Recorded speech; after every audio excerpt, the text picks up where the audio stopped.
15वां अध्याय पुरुषोत्तम योग। श्रीमद् भगवद गीता 15वां अध्याय पुरुषोत्तम योग।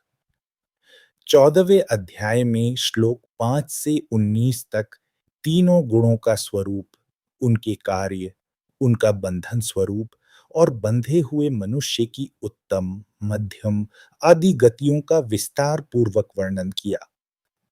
श्लोक 19 तथा 20 में उन गुणों से रहित होकर भगवत भाव को पाने का उपाय और फल बताया। फिर अर्जुन के पूछने से 22वें श्लोक से लेकर 25वें श्लोक तक गुणातीत पुरुष के लक्षणों और आचरण का वर्णन किया। 26वें श्लोक में सगुण परमेश्वर को अनन्य भक्ति योग तथा गुणातीत होकर ब्रह्म प्राप्ति का पात्र बनने का सरल उपाय बताया।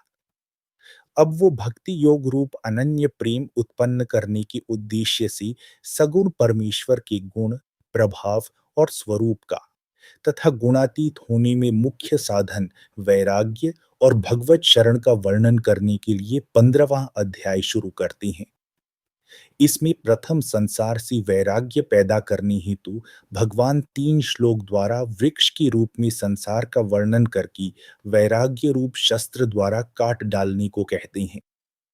अथ पंचदशोऽध्यायः। श्री भगवान उवाच ऊर्ध्वमूलमधः शाखम् अश्वत्थं प्राहुरव्ययम् छन्दांसि यस्य पर्णानि यस्तं वेद स वेदवित्।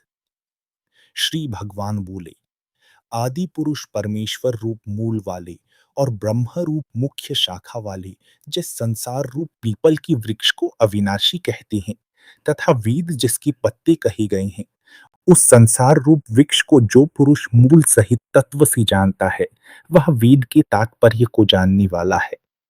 गुण प्रवृद्धा विषय प्रवालाः अधश्च मूलान्यनुसंततानि कर्मानुबंधीनि मनुष्यलोके।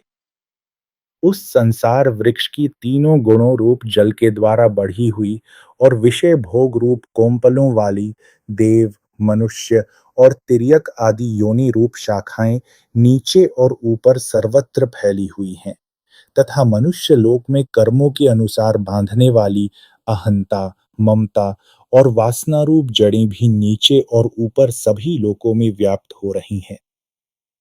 न रूपमस्येह तथोपलभ्यते नान्तो न चादिर्न च संप्रतिष्ठा अश्वत्थमेनं सुविरूढमूलम् असंगशस्त्रेण दृढेन छित्त्वा ततः पदं तत्परिमार्गितव्यं यस्मिन् गता न निवर्तन्ति भूयः तमेव चाद्यं पुरुषं प्रपद्ये।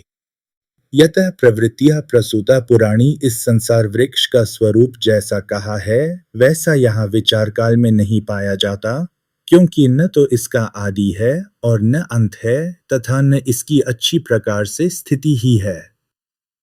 इसलिए इस अहंतामता और वासना रूप अति दृढ़ मूलों वाले संसार रूप पीपल के वृक्ष को वैराग्य रूप शस्त्र द्वारा काटकर उसके पश्चात उस परम पद रूप परमेश्वर को भली भांति खोजना चाहिए, जिसमें गए हुए पुरुष फिर लौटकर संसार में नहीं आते और जिस परमेश्वर से इस पुरातन संसार वृक्ष की प्रवृत्ति विस्तार को प्राप्त हुई है, उसी आदि पुरुष नारायण के मैं शरण हूँ। इस प्रकार दृढ़ निश्चय करके उस परमेश्वर का मनन और निधिध्यासन करना चाहिए। निर्माण मोहा जित्संग दोषा अध्यात्म नित्या विनिवृत्त कामाः द्वंद्वै विमुक्ता सुख दुख संगैर गच्छन्ते मूढ़ा पदम्बेन तत्। जिसका मान और मोह नष्ट हो गया है, जिन्होंने आसक्ति रूप दोष को जीत लिया है, जिनकी परमात्मा के स्वरूप में नित्य स्थिति है और जिनकी कामनाएं पूर्ण रूप से नष्ट हो गई हैं, वे सुख दुख नामक द्वंद्वों से विमुक्त ज्ञानी जन उस अविनाशी परम पद को प्राप्त होते हैं। न तद् भासयते सूर्यो न शशांको न पावकः यद गत्वा न निवर्तन्ते तद्धाम परमं मम। जिस परम पद को प्राप्त होकर मनुष्य लौटकर संसार में नहीं आते, उस स्वयं प्रकाश परम पद को न सूर्य प्रकाशित कर सकता है, न चंद्रमा और अग्नि ही। वही मेरा परम धाम है। मनः षष्ठानि इंद्रियाणि प्रकृतिस्थानि कर्षति शरीरम यद्वाप्नोति यच्चाप्युत्क्रामतीश्वरः। गृहीत्वैतानि संयाति वायुर्गन्धानि वाशयात्। श्रोत्रं चक्षुः स्पर्शनं च रसनं घ्राणमेव च अधिष्ठाय मनश्चायं विषयानुपसेवते।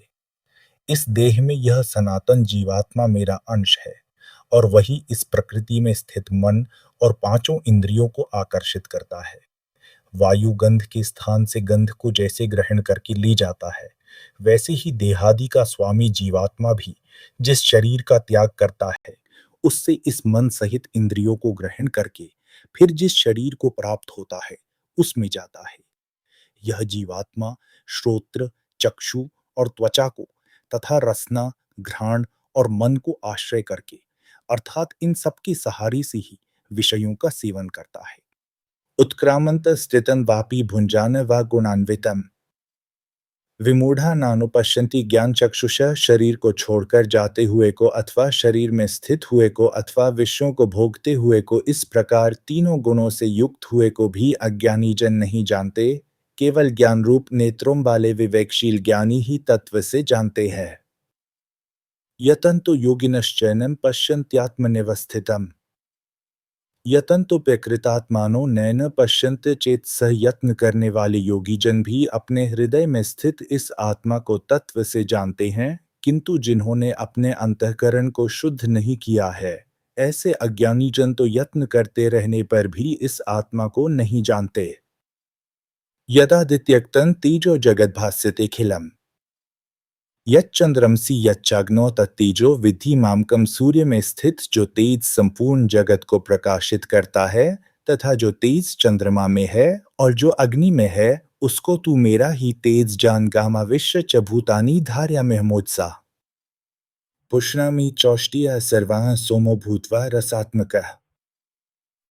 और मैं ही पृथ्वी में प्रवेश करके अपनी शक्ति से सब भूतों को धारण करता हूँ और रस स्वरूप अर्थात अमृतमय चंद्रमा होकर संपूर्ण औषधियों को अर्थात वनस्पतियों को पुष्ट करता हूँ। अहम वैश्वानरो भूत्वा प्राणिनाम देहमाश्रितः प्राणापान समायुक्तः पचाम्यन्नं चतुर्विधम्। मैं ही सब प्राणियों के शरीर में स्थिर रहने वाला प्राण और अपान से संयुक्त वैश्वानर अग्नि रूप होकर चार प्रकार के अन्न को पचाता हूँ। सर्वस्य चाहं हृदि सन्निविष्टो मत्तः स्मृतिर्ज्ञानमपोहनं च वेदैश्च सर्वैरहमेव वेद्यो वेदांत कृद्वेद विदिव चाहम्। मैं ही सब प्राणियों के हृदय में अंतर्यामी रूप से स्थित हूँ तथा मुझसे ही स्मृति, ज्ञान और अपोहन होता है और सब वेदों द्वारा मैं ही जानने के योग्य हूँ तथा वेदांत का कर्ता और वेदों को जानने वाला भी मैं ही हूँ। द्वाविमौ पुरुषौ लोके क्षरश्चाक्षर एव च क्षरः सर्वाणि भूतानि कूटस्थो अक्षरः उच्यते। इस संसार में नाशवान और अविनाशी भी ये दो प्रकार के पुरुष हैं। इनमें संपूर्ण भूत प्राणियों के शरीर तो नाशवान और जीवात्मा अविनाशी कहा जाता है। उत्तमः पुरुषस्त्वन्यः परमात्मेत्युदाहृतः यो लोकत्रयमाविश्य बिभर्त्यव्यय ईश्वरः। इन दोनों से उत्तम पुरुष तो अन्य ही है, जो तीनों लोकों में प्रवेश करके सबका धारण पोषण करता है तथा अविनाशी परमेश्वर और परमात्मा इस प्रकार कहा गया है। यस्मात् क्षरमतीतोऽहम् क्षरादपि चोत्तमः अतोऽस्मि लोके वेदे च प्रथितः पुरुषोत्तमः। क्योंकि मैं नाशवान जड़ वर्ग क्षेत्र से सर्वथा अतीत हूँ और अविनाशी जीवात्मा से भी उत्तम हूँ, इसलिए लोक में और वेद में भी पुरुषोत्तम नाम से प्रसिद्ध हूँ। यो मामेवं सम्मूढ़ो जानाति पुरुषोत्तमं स सर्वविद् भजति माम सर्वभावेन भारत।